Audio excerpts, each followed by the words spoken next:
Russia বিশ্ব রাজনীতির ময়দানে এমন এক খেলোয়াড় যারা সহজে কোনো সংঘাতে জড়াতে চায় না। পুতিন সবসময় ঠান্ডা মাথায় নিজের ঘুঁটি সাজান, কিন্তু ইতিহাস সাক্ষী রাশিয়া একবার যদি কারো উপর ক্ষেপে যায় কিংবা কোনো সংঘাতে জড়িয়ে পড়ে, তবে তার পরিণাম হয় অত্যন্ত ভয়াবহ। আর এবার সেই ভয়াবহ পরিণতির দিকেই কি এগিয়ে যাচ্ছে বিশ্ব?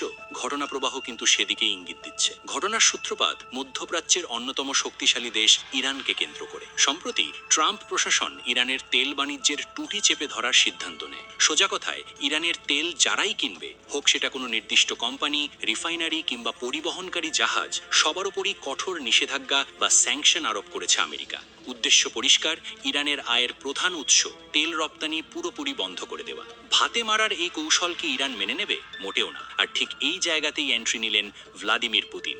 খবরটি কানে পৌঁছানো মাত্রই যেন বারুদে আগুন লেগে গেল। পুতিন কোনোভাবেই মেনে নিতে পারলেন না তার মিত্র দেশ ইরানের ওপর আমেরিকার এই একতরফা আগ্রাসন। ক্রেমলিন থেকে এলো এক কঠোর বার্তা। পুতিন ট্রাম্প প্রশাসনকে সাফ জানিয়ে দিলেন, ইরানের ওপর আমেরিকা যদি কোনো ধরনের আগ্রাসন চালায়, তবে রাশিয়া হাত গুটিয়ে বসে থাকবে না। ইরানের সার্বভৌমত্ব রক্ষায় এবং আমেরিকার জবাব দিতে সর্বোচ্চ সহযোগিতা নিয়ে পাশে দাঁড়াবে মস্কো। পুতিনের এই বার্তা ছিল সরাসরি যুদ্ধের হুঙ্কার। স্বাভাবিকভাবেই পুতিনের এমন কড়া হুঁশিয়ারির পর ওয়াশিংটনের পরিস্থিতি থমথমে হয়ে যাওয়ার কথা। শোনা যাচ্ছিল এই খবর প্রকাশের পর থেকেই নাকি ডোনাল্ড ট্রাম্পের ঘুম হারাম হয়ে গিয়েছিল। একদিকে ইরানের উপর হামলা চালানোর ঝুঁকি, অন্যদিকে রাশিয়ার মতো পারমাণবিক শক্তিধর দেশের সরাসরি হুমকি। সব মিলিয়ে এক উভয় সংকট।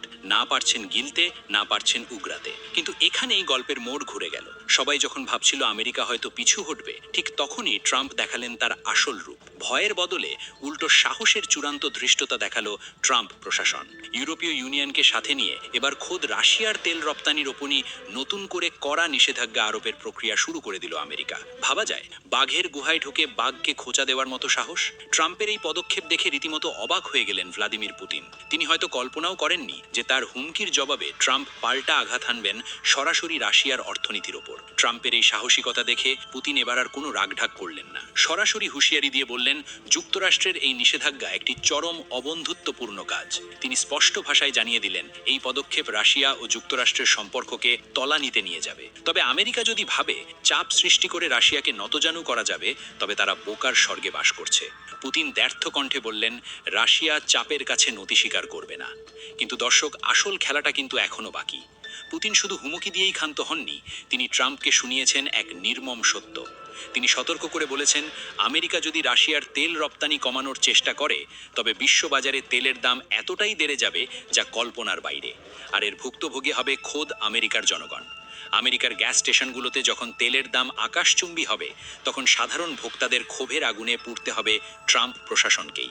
সোজা কথায় পুতিন বোঝাতে চাইলেন, ট্রাম্প এই পদক্ষেপ নিয়ে আসলে নিজের পায়ে নিজেই কুড়াল মারছেন। এত সব নাটকীয়তার মাঝে ইরান ও রাশিয়া কিন্তু হাত গুটিয়ে বসে নেই। আমেরিকার নিষেধাজ্ঞাকে বুড়ো আঙুল দেখিয়ে তারা নিজেদের মধ্যে তেল বাণিজ্যের প্রসার ঘটাচ্ছে জ্যামিতিক হারে। তারা তোয়াক্কা করছে না কোনো ডলারের, কোনো স্যাংশনের, বরং বিপদ দেখে দুই বন্ধু আরও কাছে এসেছে। ইরান ও রাশিয়া উভয় পক্ষই এখন একজোট। তারা ঘোষণা দিয়েছে, আমেরিকার যে কোনো আগ্রাসনের কড়া জবাব দেওয়া হবে। শুধু তাই নয়, পর্দার আড়ালে নিজেদের মধ্যে সামরিক সহযোগিতাকে তারা করেছে আরও শক্তিশালী।